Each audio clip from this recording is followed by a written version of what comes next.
We mentioned at the top of the program when we started things out tonight that there is a season going on for a young man in the northwest part of the state at Gibsonburg High School. This is a team that's 6-1 right now. They lost their opener. They haven't lost since. And one of the big reasons for that is the play of this young man, Connor Smith, who, according to Max Preps, which is the official statistical provider for the Ohio High School Athletic Association, this young man leads the state in rushing. His last 4 games, he's rushed for over 300 yards.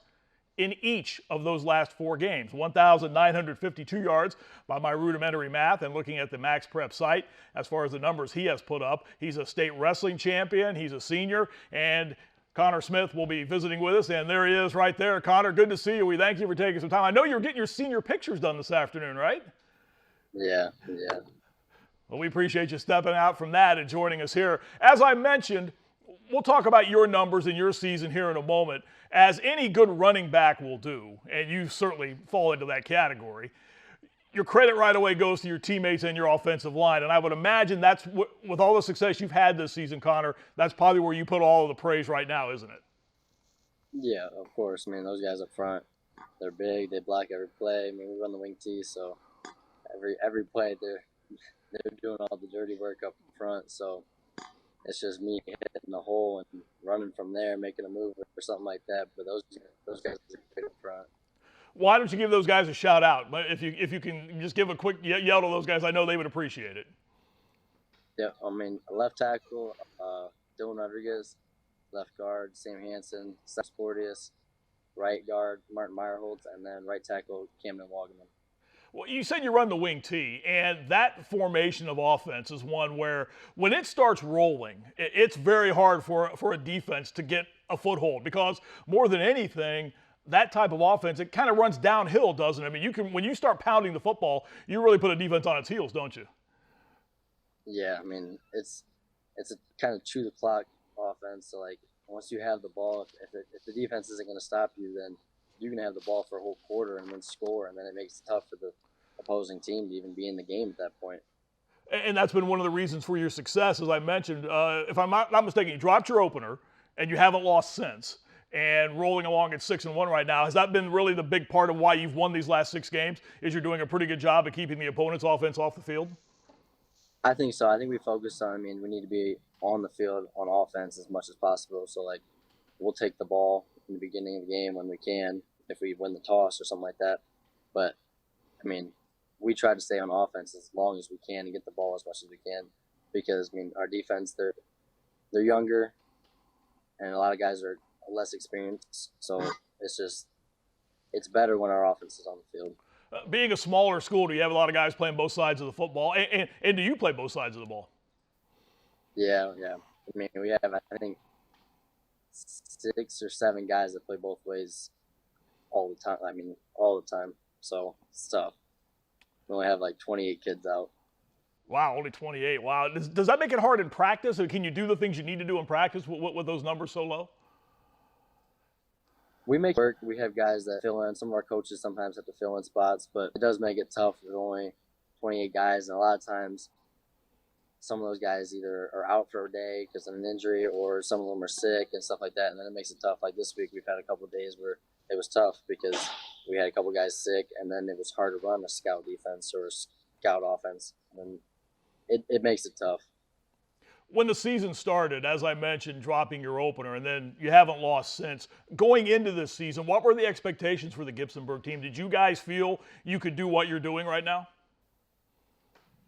I think we did. I mean, I knew we could just because of the guys that I grew up with. We all wanted to do this. We all knew that it was on us to do this, and we had to keep the team together and make sure they were working hard and just make sure that everything was going to happen the way we wanted it to be. But week 1, it was tough. I mean, I think I haven't lost.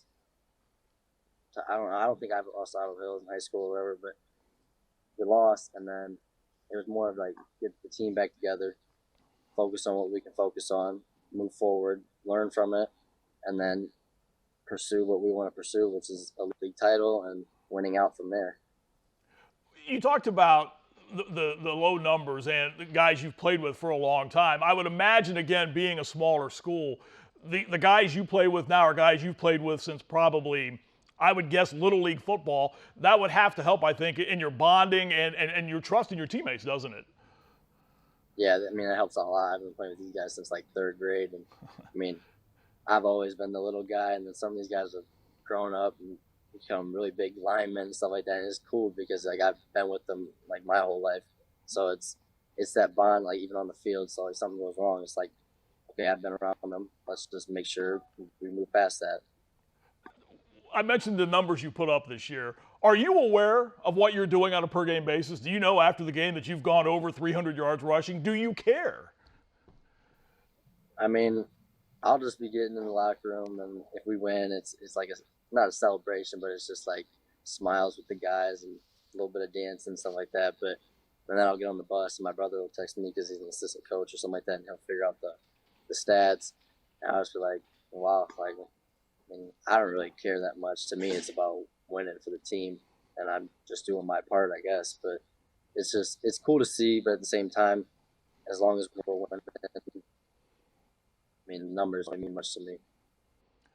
Gibsonburg has won 6 in a row. Talk about your game coming up Friday. Who do you have this week, Connor? We play Margaretta. They're 6-1. We're 6-1, and then it's gonna be a battle. I mean, they got a new coach. They'll be good. And they got a lot of numbers out this year, and hopefully we can pull away with the win and keep in the run for a league title. I got an email from your mom talking about what the future is and what you're hoping to do with your career. You're also a state champion wrestler, by the way, for folks who don't know.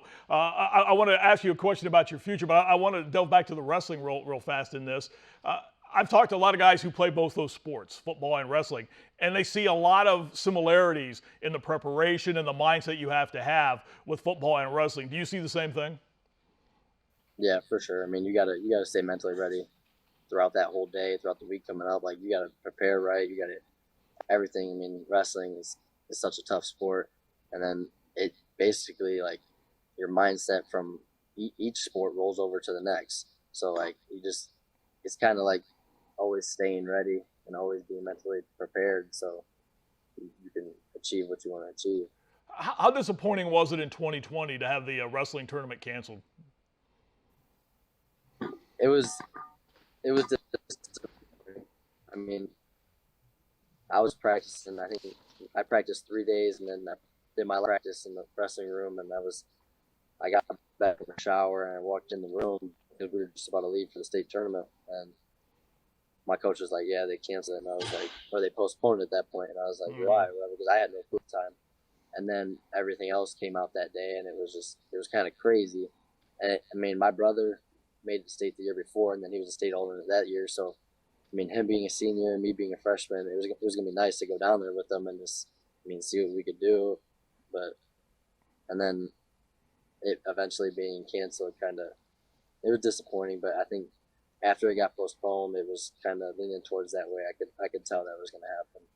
What's it like to be a state champion, to walk out there in the middle of the mat and they raise your arm and you put that medal around your neck? What's that feel like? It's amazing. I mean, in the moment, just wrestling. I mean, I wasn't really nervous going out there. I was just focused on what I wanted to achieve. So I went out there and I won. And then afterwards, it was kind of like, I mean, I've worked my whole life for this. Like ever since I started wrestling, it was like achieving something that I never thought I would achieve, just because it's something that not many people do. And it's just, and then think about it. And now I don't really think about it. It's more of just, I mean, I'm focused on football, and I guess it's just something that I did and that I got to move past, but it's still there. Well, it's a little more than something you just did. I mean, you won a state championship. It's a little bit more than that. It's just something I just did. All the work that went into it. Are you in the training facility right now? I think I hear weights in the background. Is that what that is? Yeah, I'm in the athletic building. Okay, that's all right. Your mom talked about the future for you right now. And I know a lot of things are kind of still in play for you right now, and you don't worry about things like that. But as I mentioned when we started the program here tonight, we're going into week 8 of the high school football season. You're a senior. Has that hit you as well, too, that, oh, my gosh, I could have 3, maybe only 4 games left? Have you even let that enter your mindset right now? Yeah, a little bit. It's kind of like these past few weeks, I walk out to practice and I'll be telling some of the guys, just be like, dang, it's already like week 6, it's already week 7. And then just today, I was talking to a kid in the locker room, and I was like, it's week 8, we're already through week 8. It's basically over with because 3 days or 4 days is technically week 9, and it's just something crazy. And I just want to appreciate everything, and I want to just enjoy everything moving forward. So it's hard to say, but hopefully I can. Well, I think you've got the right mindset, no question about it. Connor Smith from Gibsonburg High School. His team is 6-1 right now, and according to Max Preps, again, which keeps the official statistics for the state of Ohio in high school football, he is the state's leading rusher, has rushed for over 300 yards in each of the last 4 games, and leading his team to a 6-1 start. And they look like a pretty certain bet to make it to the state playoffs. Connor, we appreciate you taking some time. I know you're doing senior pictures today. We thank you for stepping in and visiting with us here on Ohio Football Weekly. Congratulations on your success, and best of luck the rest of the way out. All right, Connor Smith visiting with us, and boy, you just love that mindset, that work ethic that young man has, and being a state champion in wrestling and carrying that over to high school football. Just a remarkable run that young man's having, and a 6-1 football team. I mean, think about that. He's rushed for over 300 yards in each of the last 4 games. Now the wing T, if you don't know anything about it, it's more of a run-based offense, as we mentioned with Connor when we started our conversation.